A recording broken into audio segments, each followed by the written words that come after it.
ध्यान देते हैं हम लोग ज्योग्राफी का 12th क्लास का अगला क्वेश्चन मैं पढ़ा रहा हूं तुम्हें। प्रश्न है हमारा, जनांकीय संक्रमण सिद्धांत क्या है, अर्थात डेमोग्राफिक ट्रांस थ्योरी क्या होता है। बोर्ड के एग्जाम में जनसंख्या से संबंधित दूसरे चैप्टर से ये दो क्वेश्चन ऐसा है जो बार बार पूछता है बच्चा। एक, जनसंख्या को प्रभावित करने वाले कारक कौन कौन से हैं, और दूसरा प्रश्न होता है कि जनांकीय संक्रमण सिद्धांत क्या है, डेमोग्राफी ट्रांस थ्योरी क्या कहता है। तो डेमोग्राफी ट्रांस थ्योरी का है या जनांकीय संक्रमण सिद्धांत का है, यह सिद्धांत क्या बताता है इसमें हम ध्यान देंगे। तो मैं डिटेल से इसको बताने जा रहा हूँ, समझोगे। पहले कहता है इसमें कि जनांकीय संक्रमण सिद्धांत यह बताता है कि जैसे ही समाज ग्रामीण, खेतीहर और अशिक्षित अवस्था से उन्नति करके माने डेवलप करके नगरीय, औद्योगिक तथा साक्षर बनता जाता है, तो किसी प्रदेश की जनसंख्या उच्च मृत्यु दर से निम्न मृत्यु दर और उच्च जन्म दर से निम्न जन्म दर में परिवर्तित हो जाता है। समझ में आया बच्चे।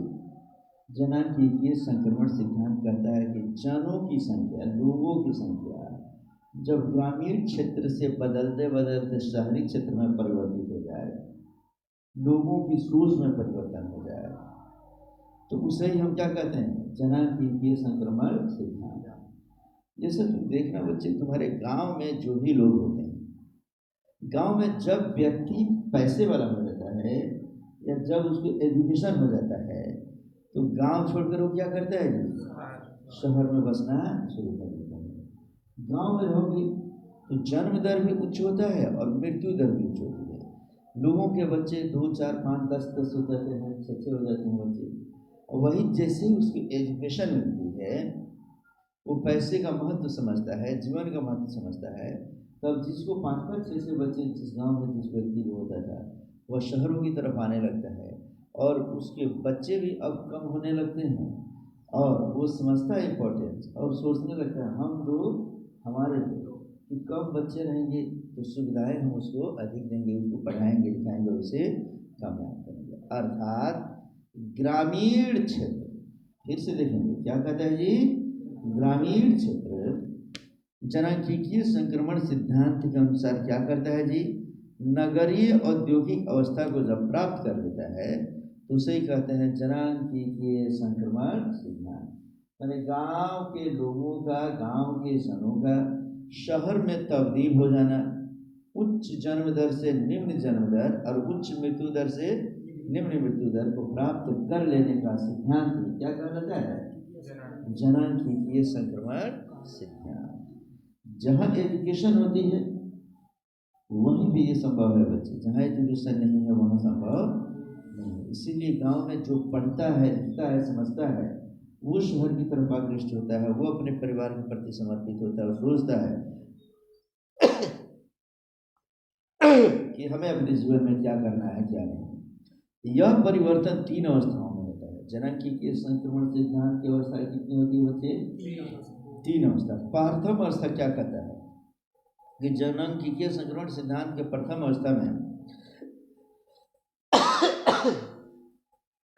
इस अवस्था में उच्च जन्म दर और उच्च मृत्यु दर होती है। माने जन्म दर भी उच्च रहता है और मृत्यु दर भी उच्च रहती है। ये ग्रामीण क्षेत्र में पाया जाता है। आ रहा समझ में ना, बच्चे जन्म भी ज़्यादा लेते हैं और मर भी ज़्यादा जाते हैं, इसलिए उनको सुविधाएं मिल नहीं पाती है, चिकित्सा नहीं मिल पाता है। बच्चे जिस व्यक्ति के पास अगर समझो कि रुपया हो, पैसा हो, एजुकेशन हो, उनके बच्चे की तबीयत खराब हो जाए, और मान लो हम लोग गोपालगंज में रहते हैं, गांव में अगर रहते तो गांव में वो नहीं दिखाएंगे, तुरंत शहर में दिखाएंगे। गोपालगंज में नहीं ठीक होता गोरखपुर दिखाएंगे, वहाँ नहीं ठीक होगा तो उसको ले जाके दिल्ली दिखाएंगे, अमेरिका दिखाएंगे। लेकिन बच्चे को सोचेंगे कि हम मरने नहीं दे, इसको बचा लें। जब पैसा ही नहीं रहेगा बच्चे, एजुकेशन ही नहीं रहेगी, तो हम क्या दूर दूर तक जा सकते हैं।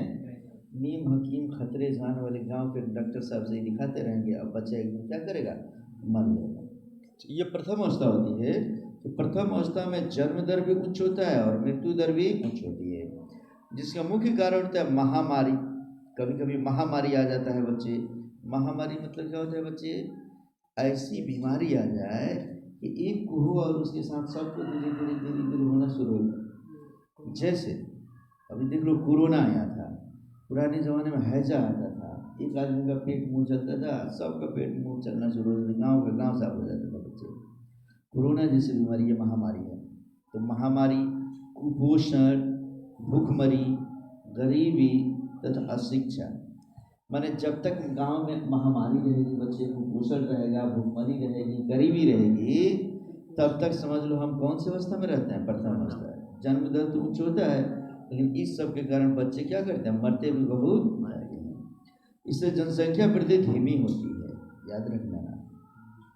डेमोग्राफी डांस थ्योरी का प्रतिपादन, माने जनांकीय संक्रमण सिद्धांत को देने वाले व्यक्ति कौन थे?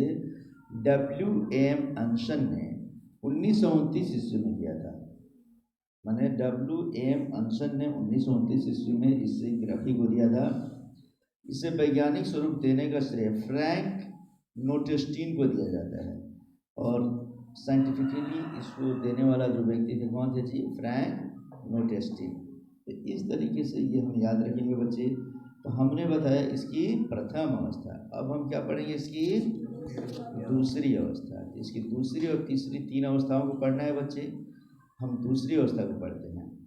कहता है इसमें से दूसरी अवस्था कि इस अवस्था में प्रारंभ में जन्म दर अधिक होती है, लेकिन समय के साथ जन्म दर और मृत्यु दर दोनों घटने लगती है, जिसके मुख्य कारण स्वास्थ्य संबंधी सुविधाओं और तकनीकी प्रगति होती है। ध्यान से समझो, जनांकीय संक्रमण सिद्धांत में पहले जन्म दर भी ज़्यादा होता है और मृत्यु दर भी ज़्यादा होता है, लेकिन जैसे ही हमें थोड़ी सी बुद्धि आती है, ज्ञान प्राप्त होता है, व्यक्ति थोड़ा डेवलप करने लगता है, तो जन्म दर अधिक तो होती है, लेकिन अब हम उसकी मृत्यु दर को क्या कम करते हैं?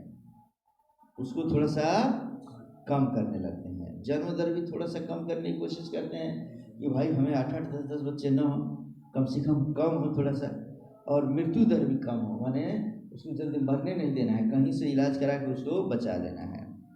इसका मुख्य कारण क्या है? स्वास्थ्य संबंधी सुविधाएं। अब गांव से अगर वो धीरे से शहर की तरफ जाने लगे तो उसको स्वास्थ्य संबंधी सुविधा मिलने लगती है, और नई नई तकनीक का प्रयोग किया जाता है, मशीन्स वगैरह का प्रयोग करके जांच वगैरह करा कर ट्रीटमेंट कर देते हैं। इसमें जनसंख्या वृद्धि तीव्र होती है। इस अवस्था में जनसंख्या वृद्धि क्या हो जाएगी? अरे जन्म हो जाए, अब मरने ही नहीं दें हम उसको, कहीं ना कहीं से इलाज करा लें, तब इसमें जनसंख्या वृद्धि क्या हो जाती है? तीव्र हो जाती है। तीसरी अवस्था जो होती है, तो इस अवस्था में जन्म दर बहुत कम हो जाता है, जनसंख्या या तो घट जाती है या फिर मंद गति से बढ़ती है। इसका मुख्य कारण पूर्ण स्वास्थ्य सुविधाएं हैं, उन्नत तकनीकी स्तर है तथा उच्च शिक्षा का स्तर होता है बच्चे। अब ये ले लो, तीन अवस्था मैंने बताया। प्रथम अवस्था वह अवस्था होती है जब शिक्षा की कमी है, स्वास्थ्य सुविधाओं की कमी है, जन्म दर भी अधिक और मृत्यु दर भी अधिक, ठीक है। दूसरी अवस्था होती है कि जन्म दर तो होता है, ठीक है, उसमें भी थोड़ा सा लगाम हम लगा लेते हैं, अब मरने भी नहीं देते हैं। मृत्यु दर में भी हम क्या करते हैं? कमी कर लेते हैं, डॉक्टर से दिखाकर उसको कहीं कहीं ट्रीटमेंट करा के उसको समझो कि हॉस्पिटल में भर्ती करके टेक्नोलॉजी का प्रयोग करके बचाने की कोशिश करते हैं। तीसरी अवस्था ये घातक अवस्था होती है, जन्म दर भी काफ़ी कम अब मृत्यु दर भी काफ़ी कम। जब दोनों का दोनों घट जाए तो एक स्थिति ऐसी आती है बच्चे कि जनसंख्या बढ़ती ही नहीं है, उतने के उतने पर रह जाती है, नहीं तो धीरे धीरे कम होती चली जाती है। समझ में आ गया ना? जैसे विश्व के कई सारे ऐसे देश हैं जहाँ जनसंख्या बढ़ती ही नहीं है, एकदम पूरा पूरा।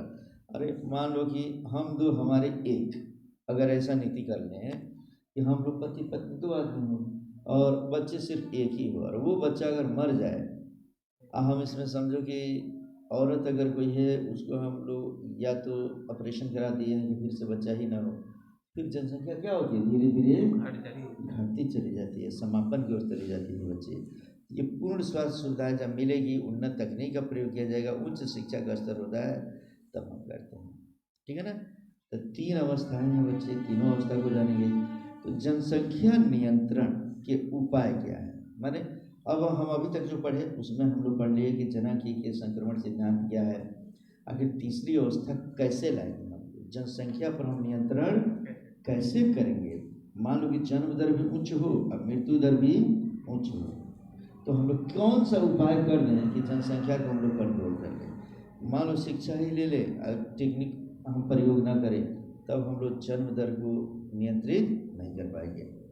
तो कहते हैं जनसंख्या नियंत्रण के उपाय में मैंने बताया है बच्चे, देखो कि थॉमस माल्थस यह एक भूगोलवेत्ता है बच्चे, जनसंख्या नियंत्रण सिद्धांत दिया था। जनसंख्या नियंत्रण सिद्धांत देने वाले व्यक्ति कौन? Thomas Malthus. Objective question 1 number का पूछता है, मैं यहाँ क्यों लगाता हूँ बच्चे। उनके अनुसार लोगों की संख्या खाद्य आपूर्ति की अपेक्षा तेजी से बढ़ेगी। माल्थस ने बताया कि जितना हम लोग उत्पादन करते हैं उस उत्पादन से ज़्यादा लोगों की जनसंख्या बढ़ेगी, जिसके परिणाम स्वरूप अकाल और लोगों की संख्या अगर अधिक हो और खाद्य उत्पादन कम हो, मान लो कि 10 केजी गेहूं में अगर 2 आदमी खा लेता है, अब अगर 10 केजी गेहूं हो और आदमी की संख्या 2 से 4 हो जाए, तब आदमी मरेगा कि नहीं जी? भूख शांत नहीं होगा। तो इसके कारण क्या होता है, जनसंख्या वृद्धि से अकाल होता है बच्चे, बीमारी होती है तथा युद्ध द्वारा इससे अचानक गिरावट के रूप में सामने आएगा। और उस स्थिति में जब जनसंख्या बढ़ने लगे और हमारे पास खाद्य आपूर्ति कम हो, भोजन न मिले, या तो अकाल से हम लोग मर जाएंगे, नहीं तो बीमारी होने लगेगी। पौष्टिक भोजन नहीं मिलेगा तो बीमारी होगी कि नहीं बच्चे? और नहीं तो क्या हो जाएगा, युद्ध कर लेंगे कि भाई 10 केजी अनाज कहे हम लेंगे, दूसरा कहेगा हम लेंगे, होगा जबरदस्त मारा काट, कई सारे मर जाएंगे, जो बचेंगे सो खाएंगे। ये सब चीज़ें ऐसी है बच्चे, अकाल है, बीमारी है, युद्ध है, जो समझो कि अचानक जनसंख्या में क्या करता है, ये गिरावट करता है। ठीक है ना। तो जनसंख्या नियंत्रण के कई उपाय होते हैं, उन उपायों में से अभी हम पढ़ने जा रहे हैं कौन कौन, ये सभी जान लो। इसमें एक ही में 2 क्वेश्चन हमारा हो गया बच्चा, तो दोनों क्वेश्चन को हम समझ रहे हैं। चलो कहता है जनसंख्या नियंत्रण के क्या क्या उपाय है। तो पहला उपाय, परिवार नियोजन के कार्यक्रमों का विस्तार होना चाहिए। परिवार नियोजन कहते हैं बच्चे फैमिली प्लानिंग को। नियोजन का मतलब होता है प्लानिंग, नियोजन माने क्या होता है? यदि हम लोग एक प्लानिंग करते हैं कि हमारी शादी होती है तो हमारे 2 ही बच्चे रहेंगे, 1 ही बच्चे रहेंगे, लेकिन हम उसको सब कुछ देंगे, रोटी कपड़ा मकान सब चीज़, शिक्षा स्वास्थ्य की सुविधा, उसको घुमाएंगे फिराएंगे। घर में मान लो कि 10 बच्चे ही रहें और किसी को बढ़िया होली के अवसर पे कपड़ा ही नहीं खरीद पाए हम लोग, ईद के अवसर पे कपड़ा ही नहीं खरीद पाए, और 1 ही बच्चा हो 2 ही बच्चा हो और उसका मनपसंद कपड़ा हम खरीद दे रहे हैं, तो वो भी खुश और हम भी खुश। समझ गए बच्चे? प्रायः कुछ लोगों के दिमाग में ये रहता है कि बच्चे हमारे ज़्यादा रहेंगे तो ये सब कमा कर लाएगा, सब 5-5 हज़ार रुपये देगा, 10 बच्चे तो 50 हज़ार हो जाएगा। लेकिन बच्चे जब पढ़ते नहीं हैं बच्चों, तो कामयाब नहीं हो पाते हैं, अब 5 हज़ार रुपये भी नहीं जुगाड़ कर पाते हैं। अब बच्चा अगर 1 ही हो 2 ही हो और वो पढ़ के कलेक्टर हो जाए, वो पढ़ के डॉक्टर हो जाए, वो पढ़ के मान लो कोई अच्छा मैनेजमेंट ऑफिसर हो जाए, तो अकेले ही लाखों रुपये कमा देगा बच्चा। आ रहा समझ में ना? इसीलिए परिवार नियोजन जो होता है, फैमिली की एक प्लानिंग काफ़ी ज़रूरी है बच्चे, कि इसके कार्यक्रमों का विस्तार होना चाहिए। गांव से लेकर शहर तक सबको हमें बताना चाहिए कि भाई परिवार अगर छोटा है तो छोटा परिवार सुखी परिवार। अगर बाय द वे अगर परिवार छोटा नहीं है, मान लो कि परिवार अगर हमारा बड़ा है, हम लोग परिवार का नियोजन नहीं कर पाए हैं और हम लोग ज़्यादा भाई बहन हैं, तो हमारा प्लान ये होना चाहिए कि हम सबको बढ़िया से पढ़ाए लिखाए, किसी भी तरीके से उसको कामयाब कर दें। ये कभी ना सोचे कि नहीं पढ़ेगा तो कोई बात नहीं, कमा के ला कर देगा। तुम अपने गांव मोहल्ले में देखते रहना, बच्चे कमाने जाते हैं, वो अपना ही नहीं भरण पोषण कर पाता है, तो माता पिता भाई बहन पत्नी का थोड़े नहीं कर पाएगा बच्चा। दूसरा क्या है इसमें से, शिशु मृत्यु दर को कम करना चाहिए। परिवार नियोजन के लिए देखिए, 1 ही बच्चे हो 2 ही बच्चे हो, लेकिन उसको मरने नहीं देना है। ऐसा नहीं कि छोड़ो मर जाएगा तो मर जाएगा, फिर दूसरा बच्चा आएगा, ये सब सोचने की ज़रूरत नहीं है बच्चे। इससे लोगों का डर कम हो, माने एक ही बच्चे हो और अंदर में ये डर नहीं हो कि मर जाएगा तो क्या होगा। आ रहा समझ में ना? तो इस तरीके से अनावश्यक बच्चे पैदा ना करें। ये है दूसरा, जनसंख्या को नियंत्रित करना है तो शिशु के मृत्यु दर को कम करेंगे, कम ही बच्चे रखेंगे और उसको ऐसी व्यवस्था करेंगे कि उसके मरने का डर लोगों को ना हो कि मर जाएगा तो क्या होगा। समझ में आया ना जी? तीसरा क्या है, जनसंख्या नियंत्रण से आर्थिक विकास होता है। यह बात सबको समझाना होगा।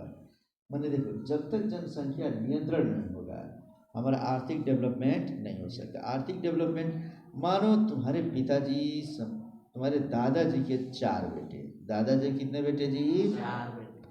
और दादाजी के पास मान लो 1 बीघा जमीन था। कितना था? 1 बीघा। तो 1 बीघा मतलब कितना कट्ठा? 20 कट्ठा। 20 कट्ठा जमीन था दादाजी के पास। और दादाजी के जब 4 बेटे हो गए तो चारों बेटे तो आने वाले समय में अलग हो जाएंगे। तो अलग हो जाएंगे तो अब एक बेटा को अब कितना कट्ठा बच गया? 5 कट्ठा। 5 कट्ठा बच गया एक बेटा को। समझ गए बच्चे? और उस माने तुम्हारे बाबूजी, अब बाबूजी को भी समझो कि 4-5 बेटे हो गए। कितने हो गए? 5 बेटे हो गए। तो अब कितना जमीन एक आदमी को मिलेगा? 1 कट्ठा मात्र बच गया। दादाजी से आते आते पोता तक कितना बच गया? 1 कट्ठा। और अगर उनको भी 2-2 4-4 बच्चे हो जाए तो एक समय ऐसा आ जाएगा किसी को रहने के लिए जमीन भी उपलब्ध नहीं होगी। वो स्थिति आ गई है बच्चे। अभी तुम सब अपने गांव में देखो कि मैक्सिमम बच्चे ऐसे हैं जिसके पिताजी के पास मुश्किल से 2 कट्ठा 4 कट्ठा 5 कट्ठा जमीन बचा हुआ है। नहीं तो कितने के पास तो वो भी जमीन नहीं है, मुश्किल से घर का जमीन बच गया है। समझ गया ना जी? अर्थात जनसंख्या नियंत्रण अगर कर लिया जाए, 4-4 बेटे की जगह मान लो एक ही बेटे होते तो वो 20 कट्ठा का 20 कट्ठा आज भी रहता। उनके एक बेटा होते तो उनको भी 20 कट्ठा होता बच्चे। अगर 1 से 2 हो गए तो 10 कट्ठा तो कम से कम रहता। जहाँ 1 कट्ठा प्यार है वहाँ कम से कम 10 कट्ठा तो होता बच्चे। उसी प्रकार कहता है कि इससे यह बात सबको समझाना चाहिए। सामान खरीदने जा रहे हैं हम लोग, मान लो कि बाबूजी के पास इस महीने में 5,000 रुपया बचा हुआ है खर्चा वर्चा करने के बाद से, और होली आ गया तो होली में जाएंगे तो घर में मम्मी है, पापा है, भाई है, बहन है, 4-5 बच्चे हैं तो 6-7 आदमी के कपड़े 5,000 में खरीदना होगा। तो हम क्या करेंगे, लोकल कपड़ा 200, 400, 500 का खरीद लेंगे, काम चलाएंगे। और अगर एक ही बेटा होता, अगर उसी को खरीदना होता तो मनपसंद उसका जींस हो, टी शर्ट हो, शर्ट हो, जैकेट हो, चश्मा हो, टाई हो, बेल्ट हो, सब खरीद देते। एक अच्छी गाड़ी भी बच्चा वाला खरीद देते कि बच्चा जाता खेलता कूदता। तो ये आर्थिक स्थिति को तभी विकास मिलेगा बच्चे जब जनसंख्या पर क्या हो? नियंत्रण। चौथा, इसमें शिक्षा का प्रसार विशेषकर स्त्रियों में होना चाहिए। किसमें होना चाहिए बच्चे? स्त्रियों में शिक्षा का प्रसार। पुरुष में तो होना चाहिए, स्त्रियों में होना चाहिए। कई कमीनी औरतें होती हैं, मैं कमीनी औरतें इसलिए शब्द इस्तेमाल कर रहा हूँ बच्चे कि किसी भी स्त्री या पुरुष को जो बच्चा हो, औलाद होता है, वह समझो कि लोग यही आशा करते हैं कि मुझे बेटा हो। क्या सोचते हैं जी? बेटा हो। बाप अगर कहता है कि मुझे बेटा चाहिए, लेकिन बेटा हो या बेटी हो, अगर माँ अगर सजग हो, स्त्री अगर पढ़ी लिखी हो तो बताएगी कि बेटा या बेटी में कोई फर्क नहीं पड़ता है। और नहीं तो बेटे के चक्कर में गांव में देखोगे या शहरों में देखोगे बच्चे, एक एक आदमी के 4-4, 5-5, 6-6 बेटी हो गई, 7-7 बेटी हो गई, और तब 8वां आता है बेटा। वो बेटा इतना निकम्मा निकलता है कि कल के डेट में ऑर्केस्ट्रा वाली को समझो कि ब्याह कर लेगा, लेकर भाग जाएगा, बाबूजी को छोड़ देगा, बहन को छोड़ देगा, माँ को छोड़ देगा। क्यों हम उस पर विश्वास करें बच्चे? शिक्षा का प्रसार बेसिकली महिलाओं में होना चाहिए, पुरुषों में तो होना ही चाहिए। जब वो समझ जाएंगे और वो अपने पति को समझा लें कि बेटा हो या बेटी कोई फर्क नहीं पड़ता, हम अपनी बेटी को ही पढ़ाएंगे, लिखाएंगे, कामयाब करेंगे, और इसकी शादी अच्छे तरीके से अगर हम कर दें तो जो दामाद होगा वो हमारे बेटों से कम नहीं जानता है। आँख उठाकर देख लो बच्चे, तुम अपने घर के अगल बगल में, बेटा जो होता है बुढ़ापे में अपने माँ बाप का सहारा नहीं बन पाता है। वो तो अपने बीवी के चक्कर में कभी दिल्ली तो कभी मुंबई लेके जाता है उसको। अब बेटी अगर सुन ले कि बाबूजी की तबीयत खराब है, माता की तबीयत खराब है, अपने घर में एकदम पति से चाहे झगड़ा करके आए या राय से आए, भागे भागे आ जाती है कि मेरे पिताजी को कुछ ना हो। ये चीज़ स्त्रियों को समझना चाहिए। और बेटा के चक्कर में लगातार 2, 4, 5, 6, 8, 10 बच्चों को जन्म देने की जरूरत नहीं है बच्चे। बेटा या बेटी दोनों को हमें क्या करना चाहिए, बराबर समझना चाहिए। हमने ऐसे ऐसे औरतों को देखा है बच्चे, यदि किसी औरत को बेटी की चाहत में, जैसे 5वीं 6ठी 7वीं बेटी हुई, लात से मार देती है कि फिर से बेटी आ गई। अरे तुम भी तो औरत हो, तो औरत होकर औरत से घृणा करना, एक स्त्री होकर अब बच्ची के जन्म से घृणा करना, इसके लिए दोषी कौन है, वह स्त्री ही है बच्चे। आ रहा समझ में ना, ये दिमाग में आना चाहिए बच्चे। तो ये अगर समझ में आ जाए तब बेटा के चक्कर में लगातार 10-10 बेटी को जन्म देने की जरूरत नहीं। तो एक ही हो संतान, बेटा हो या बेटी हो, 2 हो, बेटा हो या बेटी हो, वही काफी है बच्चे। अगला का देश में से स्वास्थ्य सुविधाओं जैसे टीकाकरण, वंध्याकरण का उत्तम प्रबंध होना चाहिए। जनसंख्या नियंत्रण को रोकने का सबसे आसान तरीका क्या है बच्चे, टीकाकरण। जैसे समझ लो या वंध्याकरण, वंध्याकरण बोलते हैं नसबंदी को, ठीक है ना। जैसे 1 बच्चे हो जाए या 2 बच्चे हो जाए तो परिवार को नियंत्रित करने के लिए उसे करना क्या चाहिए बच्चे, उसका नसबंदी करा देना चाहिए या ऑपरेशन करा देना चाहिए। कॉपर टीका इस्तेमाल करना चाहिए कि बच्चे 2 हों, 1 हो और इससे ज़्यादा ना हो। ये सभी काम करके हम लोग जनसंख्या को नियंत्रित भी कर सकते हैं बच्चे, ठीक है। अब अगला चैप्टर पढ़ेंगे हम लोग जनसंख्या संगठन।